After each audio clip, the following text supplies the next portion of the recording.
Well, back in August this year, our very own Lee Jiwon traveled to Korea's Dokdo Island to celebrate Korea's 71st Liberation Day from Japan's colonial rule from the nation's easternmost territory. That was back in the summer.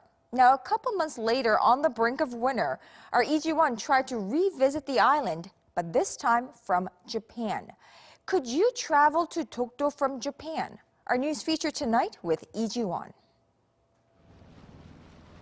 Japan has made repeated claims to Korea's Dokdo Island, but in that case, shouldn't it be possible to get to Dokdo from Japan? After all, it's relatively easy to get to Dokdo from Korea, and 100 to 200,000 people go there every year, while an estimated 1.8 million people are expected to have visited the islets by next year, since the islets first opened to the public in 2005. We thought that it should be possible for a country that claims sovereignty over Dokdo, like Japan, to provide its citizens with passage to the islets. So we set out to see if it was possible. After landing at Japan's Yonago Airport, we went to Shichirui Port in Shimane Prefecture, where we caught a ferry. After 2 hours on board, we landed on the Oki Islands. Japan's northwest archipelago is the country's closest point to Dokdo at a distance of 157 kilometers.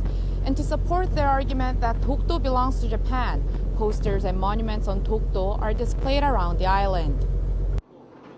For example, right at the disembarkation point, visitors are greeted by a sign that reads, "Dokdo is and has always been part of the Oki Islands." Japan claims to have incorporated Dokdo, or Takeshima as they call it, into the Oki Islands in 1905, a claim that Seoul rejects.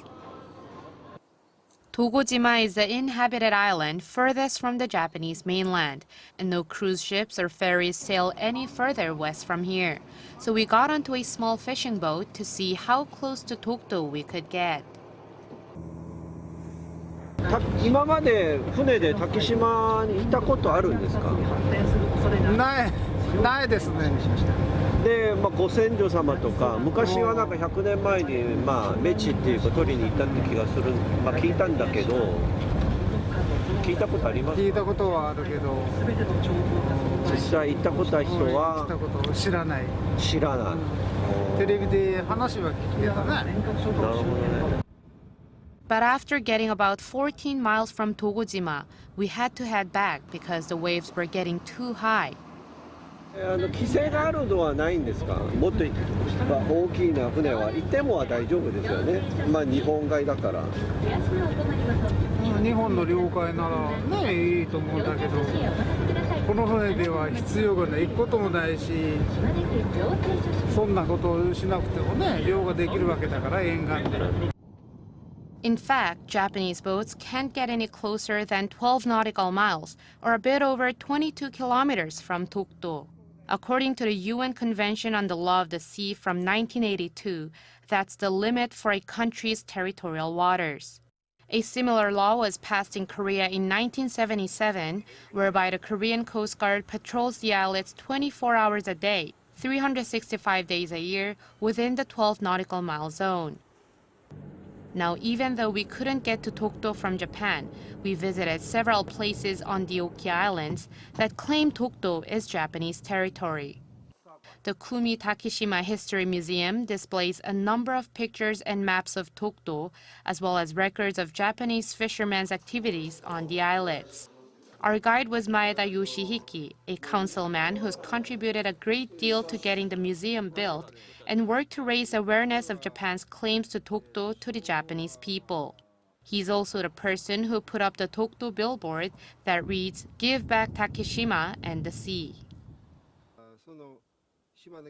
I put this billboard here because it's the people from this village who went to Dokdo to fish before historical issues became sensitive issues and after which they could no longer go. Japan has been relentless in its attempts to breach the 12 nautical mile territorial limit, as it did in 2006 amid heightened diplomatic tensions between the two countries. Its patrol boats still get within 13 nautical miles of Dokdo about twice a week, but the attempts have always been blocked by the Korean patrol boats guarding the island. Mr. Yoshihiki hopes to visit Dokdo someday, but it's unlikely he'll ever make it. Although Japanese citizens can get to Dokdo through Korea, they don't get much encouragement from the Japanese government, as that would be an acknowledgement that there's no official way for Japanese people to reach Dokdo without going through Korea. Lee Jiwon, Arirang News, Oki Islands.